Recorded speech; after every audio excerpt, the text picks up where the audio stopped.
സമാനതകളില്ലാത്ത ഒത്തുതീർപ്പുകളില്ലാത്ത സമരജീവിതത്തിന് വിരാമമിട്ട് വി.എസ്. എന്ന അതികായൻ നടന്നുമറയുമ്പോൾ കേരള രാഷ്ട്രീയത്തിൽ അവസാനിക്കുന്നത് ഐതിഹാസികമായ ഒരു കാലം കൂടിയാണ്. ചിട്ടയും അച്ചടക്കവുമുള്ള ജീവിതശൈലിയായിരുന്നു വി.എസ്. അച്യുതാനന്ദന്റേത്. മുല്ലപ്പെരിയാറിലും മതികെട്ടാനിലും ശബരിമലയിലുമൊക്കെ കയറാൻ വി.എസിന് കരുത്തായത് ഈ ജീവിത രീതി തന്നെയാണ്.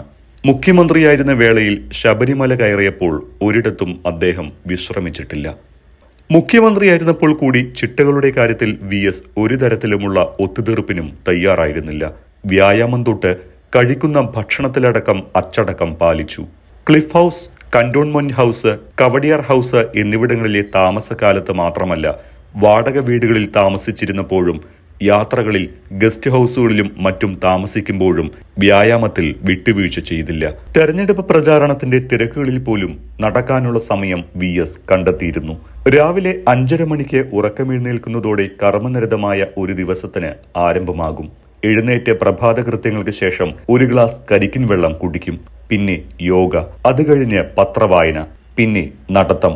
ദീർഘകാലം തിരുവനന്തപുരത്തെ യൂണിവേഴ്സിറ്റി സ്റ്റേഡിയത്തിലാണ് നടക്കാൻ പോയിരുന്നത്. സെക്രട്ടേറിയറ്റ് പരിസരത്തും നടന്നിരുന്നു. എന്നാൽ പിന്നീട് അത് വീട്ടുമുറ്റത്തേക്ക് മാറ്റി. വെയിൽ കാഞ്ഞതിന് ശേഷമായിരുന്നു പ്രഭാത ഭക്ഷണം ഇഡ്ഡലി, ദോശ, ഇടിയപ്പം എന്നിവയിൽ ഏതെങ്കിലും 2 എണ്ണം. സാമ്പാർ, കടല എന്നിവയായിരുന്നു പ്രധാന കറികൾ. ഒപ്പം പുഴുങ്ങിയ ഏത്തപ്പഴത്തിന്റെ പകുതിയും കഴിക്കും. 11 മണിക്ക് ഒരു ഗ്ലാസ് കരിക്കിൻ വെള്ളം. ഉച്ചയ്ക്ക് കുറച്ച് ചോറ്, പുളിശ്ശേരി, തോരൻ, അവിയൽ എന്നിവയാണ് കറികൾ. വർഷങ്ങളായി സസ്യഭുക്കായിരുന്നുവെങ്കിലും ഡോക്ടർ നിർദ്ദേശിച്ചതനുസരിച്ച് വി.എസ്. മീനും കഴിച്ചിരുന്നു. ഉച്ചയ്ക്ക് ശേഷം 3:30 ഒരു ആപ്പിൾ കഴിക്കും. പിന്നീട് രാത്രി ഒരു ഗ്ലാസ് ഓട്സും ഒരു രസകദളി പഴവും. ചായ, കാപ്പി എന്നിവയൊന്നും വി.എസ്. പണ്ടുമുതലേ കഴിച്ചിരുന്നില്ല. ഹോട്ടൽ ഭക്ഷണം കഴിവതും ഒഴിവാക്കുകയായിരുന്നു വി.എസിന്റെ പതിവ്. വീട്ടിൽ ആവശ്യത്തിന് പച്ചക്കറി കൃഷി ചെയ്തിരുന്നു. രക്തസമ്മർദ്ദം ഉണ്ടായിരുന്നതിനാൽ ഉപ്പ് കുറവുള്ള ആഹാരങ്ങളായിരുന്നു പതിവ്. അച്ചാർ പോലുള്ളവയൊന്നും പണ്ടുമുതലേ കഴിച്ചിരുന്നില്ല. പിറന്നാൾ ദിനത്തിൽ മാത്രമാണ് വി.എസ്. മധുരത്തിന്റെ കൂട്ടുകാരനായിരുന്നത്. പ്രായമായപ്പോഴും അത്ഭുതപ്പെടുത്തുന്ന ആരോഗ്യം വി.എസിന് ഉണ്ടായിരുന്നുവെന്ന് ഡോക്ടർ ഭരത്ചന്ദ്രൻ തന്നെ പറഞ്ഞിട്ടുണ്ട്.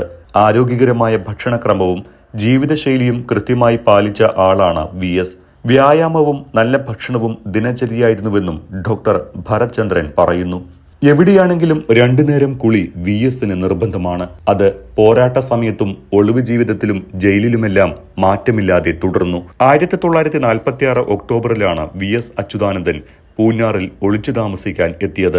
അവിടെ മൂവേലിത്തോട്ടിൽ വെട്ടിക്കുഴിക്കടവിൽ കുളിച്ചുകൊണ്ടിരിക്കുമ്പോഴാണ് പോലീസ് അദ്ദേഹത്തെ പിടിച്ചത്. പോലീസ് തിരയുന്നതും ഒളിവിൽ നിന്ന് പുറത്തിറങ്ങി കുളിക്കാൻ പോകുന്നതിലെ അപകടവും സഖാക്കൾ അദ്ദേഹത്തെ അറിയിച്ചിരുന്നുവെങ്കിലും കുളിയില്ലാതെ ഒരു ദിനം അദ്ദേഹത്തിന് അംഗീകരിക്കാൻ കഴിയുന്നതായിരുന്നില്ല.